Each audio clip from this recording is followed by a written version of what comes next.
A ex-primeira-dama, Michele Bolsonaro, foi às redes sociais, publicou 2 vídeos para se pronunciar sobre o episódio no Diretório Estadual do PL, lá no Ceará, no qual protagonizou um confronto com o presidente do partido no estado, André Fernandes.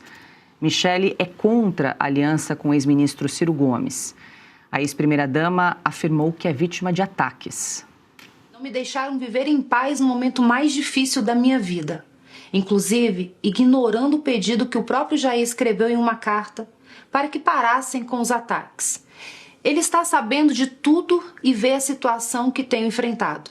Então hoje, a verdade vai iluminar o que foi escondido na escuridão das notícias falsas e nos ataques irresponsáveis. Michele também detalhou a questão política no Ceará. Mas para um estado em especial, ele não só pediu que eu fosse, ele me enviou como missão. Porque era um povo pelo qual nós dois temos um carinho muito especial, o povo cearense. E eu fui. O que aconteceu depois foi um dos dias mais difíceis da nossa vida. A medicação que o meu galego estava tomando deu reações inesperadas. Ele ficou fora de si e acabou mexendo na tornozeleira. E isso resultou na transferência dele para a Polícia Federal. Meu marido foi arrancado de casa. Um dia que nós nunca esqueceremos. E logo depois desse dia, pessoas que se diziam fiéis ao meu marido, que se gabavam e lucravam por se dizerem bolsonaristas, se apressaram em me atacar, em me humilhar, em dizer que eu estaria, desculpe a palavra, cagando para o meu marido. Alguns desses influenciadores estavam nos Estados Unidos e de lá induziam pessoas ao erro e comandavam os ataques gratuitos covardes contra mim. E eu não conseguia entender por que estavam fazendo aquilo comigo. Eu estava fazendo exatamente o que o meu galego me pediu para fazer. Como alguém que diz amar o líder pode atacar a esposa que está cumprindo a missão que ele determinou? Michele questionou o apoio de André Fernandes, Flávio e dos irmãos do senador Ciro Gomes, depois das falas do ex-ministro à própria família Bolsonaro. Já que a aliança com o Ciro é tão boa, por que o André não disponibiliza a vaga do seu próprio pai? Estranho, né? Por que só a mulher tem que ceder? Não dá para aceitar. E foi exatamente isso que me assustou quando cheguei a Brasília. Vi as postagens do Flávio contra mim nas redes sociais.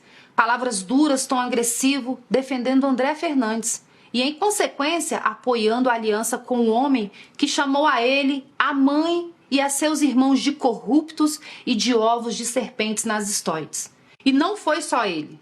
Os irmãos vieram juntos, de forma coordenada, com textos bem parecidos uns com os outros. Pareceu combinado, premeditado. Peguei o telefone, procurei mensagens do Flávio.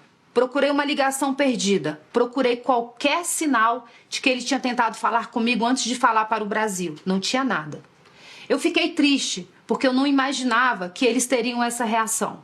Eu redigi uma nota, disse que lamentava se eles se sentiam afrontados, que respeitava a opinião deles, pedi perdão, mas disse também, e vou repetir aqui, que eu tenho o direito de achar errado uma aliança com quem sempre se declarou inimigo do pai deles.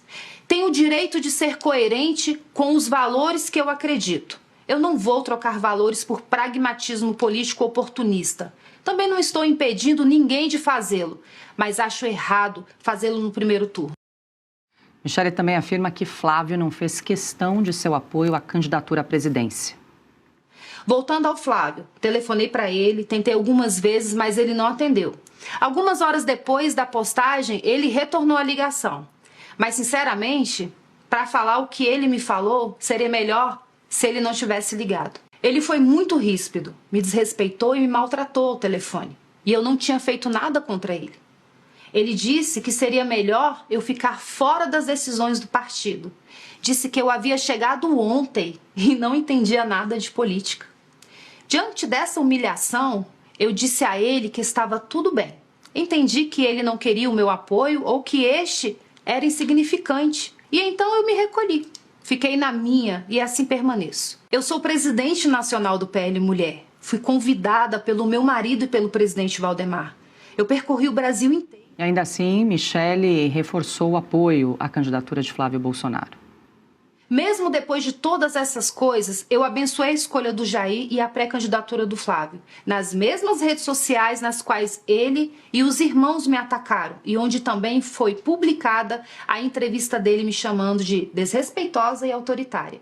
Como eu disse, Adalberto Piotto, nós começamos com vocês. Foram 2 vídeos de quase meia hora cada, enfim, depois convido a audiência a acompanhar na íntegra. A gente selecionou alguns trechos aqui mais fortes desse verdadeiro desabafo aí da ex-primeira-dama Michele Bolsonaro. Ela começa o vídeo dizendo que estava calada, queria proteger a família, mas ela em dado momento disse assim, mas agora não dá mais. E aí ela começa, então, ela disse que tentou ficar quieta, mas agora ela parece que quer passar tudo a limpo, enfim, e traz vários episódios. Talvez o principal, aquele que ganhou uma grande repercussão, foi aquele confronto com o presidente do PL no estado do Ceará por conta da divergência ali entre o apoio a Eduardo Girão e Ciro Gomes em relação ao governo do estado. Tem um lado da política que é pessoal e o outro que é pragmático. Vamos lá. O pessoal, ela decidiu colocar tudo isso publicamente. É direito dela? É. Agora, o lado pragmático da política diria para você não ficar lavando tanta roupa suja em público. Essa é a questão. Eleição se ganha com votos. E você precisa juntar as pessoas todas. E obviamente, esse é o principal discurso da oposição, mesmo nos outros candidatos que não são do PL e tudo mais, estou me referindo ao Zema, que é do Novo, estou me referindo ao Caiado, todos os outros dizem que o grande objetivo é tirar um governo, o governo do PT, que está acabando com o Brasil. A gente sabe, a gente divulga aqui os números todos. Se havia algum momento para fazer, esse momento, na minha opinião, já deveria ter sido lá atrás. Fazê-lo agora só esquenta esse debate. A questão é que, no final, ela diz, não, mas eu vou apoiar o Flávio e, digamos, honrar o apoio que o presidente Jair Bolsonaro deu. Os votos dessa direita, dessa nova direita brasileira, os votos pertencem a Jair Bolsonaro. E aí a gente percebe como a coisa foi armada.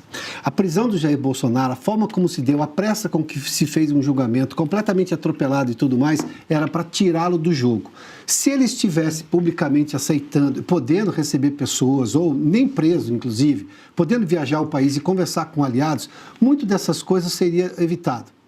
Fica todo mundo com 10 minutos, 15 minutos e vai lá, não pode isso, não pode aquilo. Aliados de primeira mão não podem falar. Quantas vezes, por exemplo, o Rogério Marinho, que é um senador, ministro do Bolsonaro, é hoje o coordenador nacional da campanha do Flávio Bolsonaro, pôde falar com o presidente nos últimos tempos? Não, é tudo via Flávio e agora a Michele, que convive, obviamente, com o marido.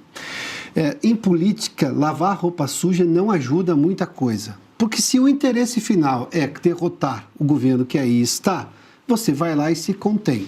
A decisão dela de falar gera, obviamente, uma série de ruídos que vão ter que ser negociados a partir de agora. A questão do Ceará, e é uma questão particular, porque o Ciro Gomes tinha frases, obviamente, mais duras, mas política você faz com quem não discordava de você em torno de uma causa comum. A causa comum maior é tirar o PT do governo no Ceará e tirar o PT do governo de Brasília. Pronto, o governo de Brasília, estou dizendo, o governo brasileiro. O que muito ruído só gera problema. Uma oposição que, convenhamos, já tinha um barulho muito grande para administrar e que estava, digamos, passando por isso. Não acho que isso vá causar, sinceramente, grandes problemas, desde que a oposição se concentre agora em discutir só o que interessa ao Brasil. E não é a briga do clã Bolsonaro, internas da família. O que interessa ao Brasil são propostas de economia que se contrapõem objetivamente ao que faz o governo Lula e que demonstrem claramente que pode entregar um país melhor aos brasileiros. Falando com o brasileiro que hoje, não que vai votar no Flávio ou na oposição, o brasileiro que ainda acha que vale a pena votar no Lula. É esse brasileiro que precisa receber um recado não de pacificação, mas de proposta melhor para o país. Augusto, politicamente, como é que você avalia esse gesto aí da Michele Bolsonaro de gravar quase 1 hora de vídeos? Mostra, como lembrou o Piotto, que a direita brasileira tem uma certa dificuldade, para ser brando, para entender o beabá da política. Desapareceu agora a figura do negociador, no melhor sentido, como foi o Tancredo Neves, capaz de fazer com que a direita se entenda. A Michele Bolsonaro pode ter tem todos os motivos para dizer o que pensa, mas justamente no momento em que tem a briga do Lula com o Jacques Wagner. Sim. Amanhã, qual será a manchete dos veículos de comunicação privatizados? Claro. Qual vai ser? É hora de brigar. Então, eu digo isso a todos os envolvidos na briga, né? Nós tivemos na Segunda Guerra Mundial o entendimento entre Roosevelt, Churchill e Stalin. Stalin. Ele se entendeu com Stalin, porque o inimigo principal era a Alemanha nazista. O inimigo principal, botem isso na cabeça, todos, é o governo Lula e sua quadrilha. Esse é que tem que ser combatido. A gente vê pronunciamentos dos dois lados quando brigam, aqui, que não mencionam, sequer mencionam o Lula. Não é assunto, o Jacques Wagner não é assunto, não é hora, não deveria haver motivo, deveria haver um entendimento. Mas isso é entendimento quanto ao inimigo principal, quem é que deve ser vencido.